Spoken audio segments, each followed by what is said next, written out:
Hello everyone. Today I'm going to just walk you through how to do the Git exercise. There were some people who had some questions about the different remote repositories, how they interact, where exactly the answer should go, and how to do some of the Git operations. So I'm just going to go through it here quickly, and you can see uh, perhaps where you made a mistake, or if you did fine, you'll see that as well. Okay, so the first thing we're going to do is go to the open source course repository page, or rather the students page, where we have the link to all the assignments. And so you should have just clicked on this Git assignment.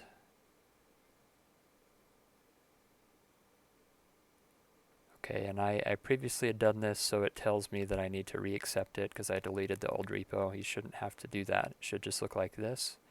And you'll click this button, Accept Assignment. Okay, and now in a second it will give you a link to this new repo that's been created that's private to you and the instructors of the course. So we'll click on that and go here, and this is where all the instructions will be.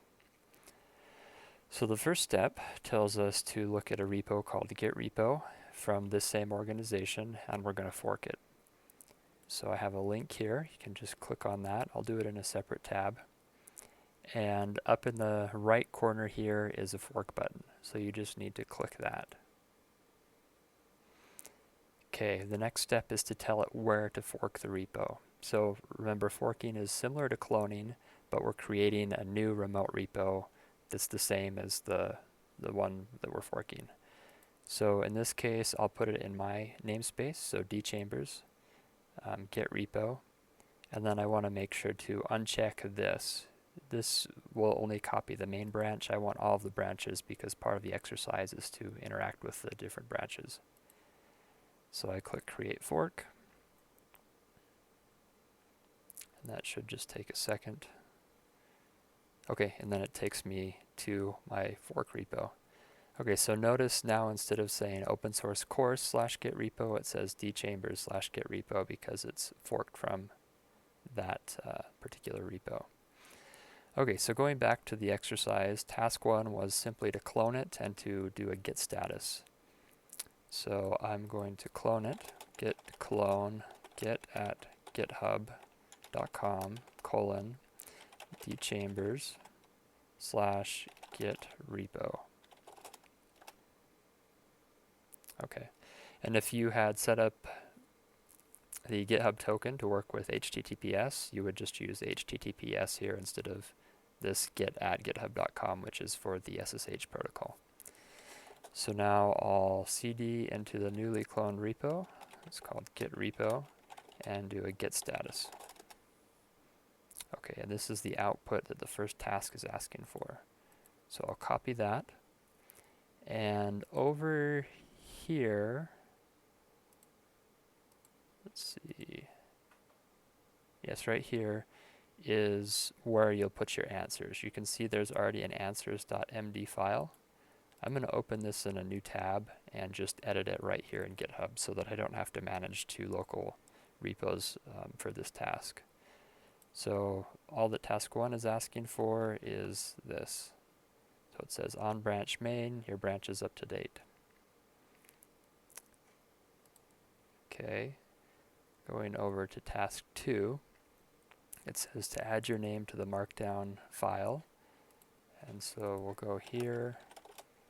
I like to use Vim for short little things like this, but of course you can use whatever editor you like. And here, I write Derek Chambers, github.com /dchambers.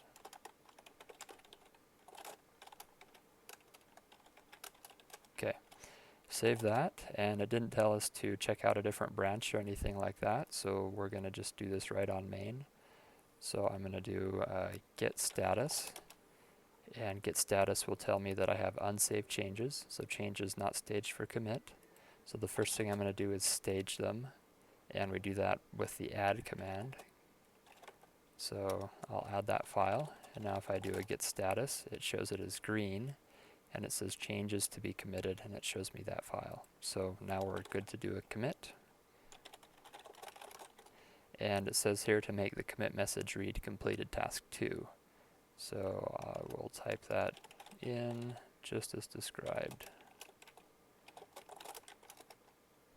Okay, and now we will push to main, git push origin main. So again, as a reminder, push, the first thing we tell it is the name of the origin or the remote repository that we're going to push to. The default name is origin, but it doesn't have to be. We could have any number of these named however we like. So git push origin, and then I can specify the branch. If I'm already on branch main, I probably don't need to do that. It knows to push the current branch. Okay, so now we'll do a git log, and the output for this, it wants the commit hash. So that's just this hexadecimal number right here. So go back to task 2 and add that. Okay, so now go into task 3. It says to look at the different branches we have. So if we do git branch, we just have main. But if we do a git branch -a, that tells us that we have more than just main. Now main is in green here, and it means that those are our local branches, but we also have these remote branches. So what I'm going to do is check out branch number 2, git checkout branch 2, and then do a git branch -a again. And so you see what happened is I checked out branch 2, which it found on the remote branches here, and it created a copy for me locally. So right now, remote/origin branch 2 is identical to my local branch 2, but we could make some changes to it, and then it would diverge, and we'd need to push or pull to sync them. Okay, so we have branch 2 that does now appear. Now what we want to do is find the differences in only the file myscript.py. So to do that, I would do a git diff, and I'm going to look at the difference between main and branch 2. So I'm telling it the 2 branches to compare, and then I'll tell it the file. So the name of the file is myscript.py,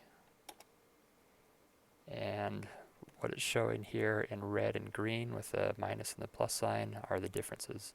So the minus sign would be the first branch, branch main, and then the plus sign is going to be the state of the file, or the state of that particular line on branch 2.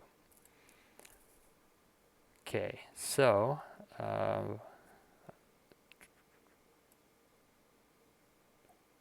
we want to paste the output of this command to answer the question.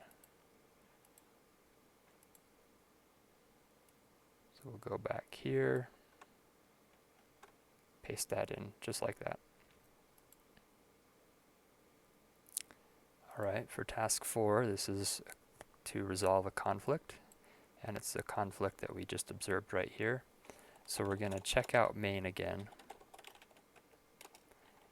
and what we want to do is merge branch 2 into main, but we know that for branch 2 there's a file that has a line that's different from that same file on the main branch, so we're going to have a merge conflict.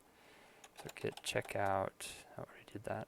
So how this works is we'll say git merge branch 2, and since we're on the main branch, it knows that we want to merge the changes from branch 2 into the main branch, or into our current branch. So I do that, and I get this nasty warning here that says there's a conflict, and it tells me where it is. So I'm going to open that file,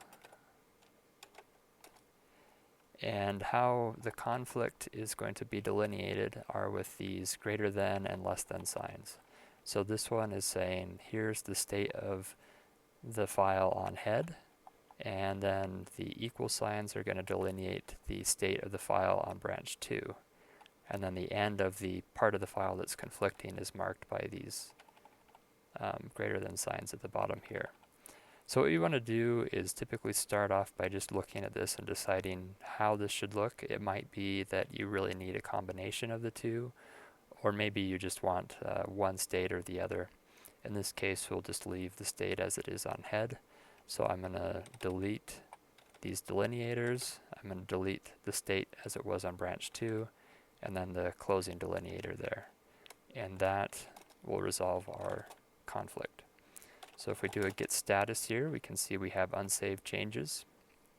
And so I need to first stage those changes with git add. And here I'll use the -a flag, which says to add everything in the repo, all the unsaved changes. And then I'll do a git commit. And I think it wanted a specific name for this. It says merge branch 2 into main.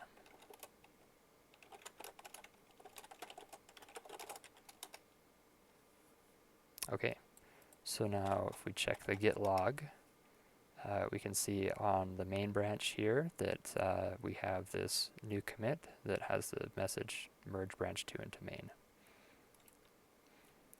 So as an output here, it wants the commit hash. So I'll copy that and just paste that into task 4 here. Okay, there's 2 task 4 here, so this should actually be task 5 and this one task 6. I'll fix that later for anyone else who does this assignment in the future. But that should take care of task 4. Okay, so now back to the instructions. This wants us to rebase and squash. So we're going to check out branch 1. Let's do a git status here. Okay, we're on branch 1. Everything looks good. And what we're going to do here is rebase on main. So the command is git rebase and then give it the branch. And because we're on branch 1, it knows that we want to rebase branch 1 onto main. Okay, and that just seemed to work without any problems. The trick here is that we didn't have any merge conflicts. If we had merge conflicts, we would have to go through this carefully, and it's a little bit of a process, but like the hint here says, just read carefully what Git tells you to do, and it's not too bad if in the future you have to go through a complicated rebase. Okay, the next step is to squash everything into one commit. And so what I'm going to do is reset back to the first commit. So I'll copy that commit hash from the git log.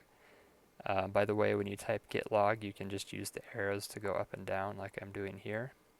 And then Q will take you out of it.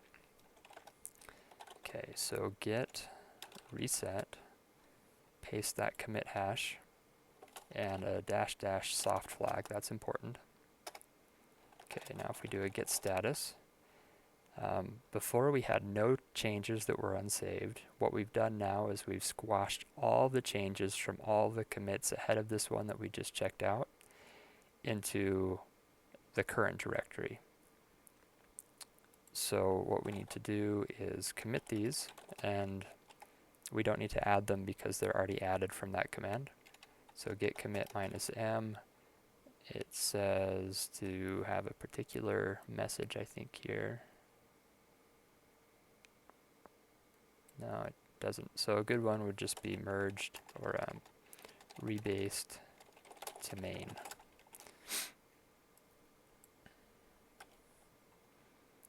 Okay, and the next step is going to be to push this to our remote. So git push origin branch 1. Okay, so we get this error message, and what this is telling us is that it can't actually reconcile the histories for these two branches. And the reason is that we changed the history on our local branch 1. We deleted all of those commits and then created a new commit. So this is fairly common if you're working on a feature in your own branch, and you might have saved a bunch of intermediary steps. When you go to merge this back into the main branch, you typically don't want all those commits. You just want one commit that tells you the name of the feature, and then you can add more information about it. You should add a link to the pull request on GitHub, for example, in the commit message. So what we can do here is basically just tell Git that we know what we're doing, and we want you to delete the history of branch 1 on origin, and then just use this history that we're giving you. And this is something you need to be careful with. Again, if it's your own branch, you're the only one working on it, it's perfectly fine. But if there's multiple people working on this, you could really mess them up. So make sure it's isolated when you do this. So git push origin branch 1 -- force is the flag that we need. And you can see now that it accepted that. So if I go over to the remote, so I click on my repositories and Git repo, you can see that on branch 1, it has 2 commits here. So there's the first one, and then we squashed all the other commits into this commit here. So it looks like everything worked how it was supposed to. Okay, so for this one, it just wants the commit hash again. So let's put the commit hash in there.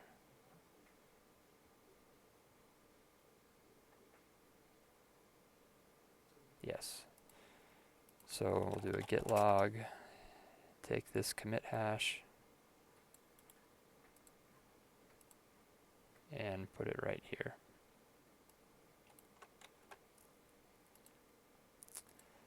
Okay, so for the last one, this is a bonus question, so I'm not really going to show you exactly how to do it, but I'll give you a hint. Basically, if you check out the main branch, look at the git log, the messages are all descriptive enough that you should be able to see where this file was created, where it was deleted, and then you just need to check out that hash where it was created, and then the file should appear in your working directory, and you can add it. You can look at the contents. Okay, so let's assume I'm not going to do that.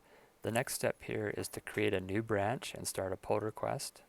And this is easier than committing directly to main, because in the pull request I can give you some feedback.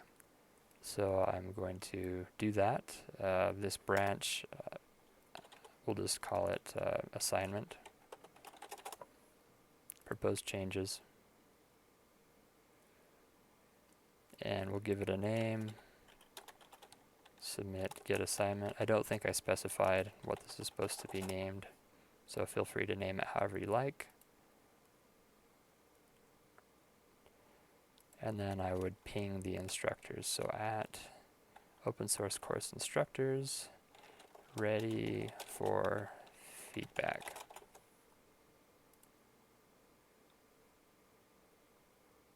Okay, just like that.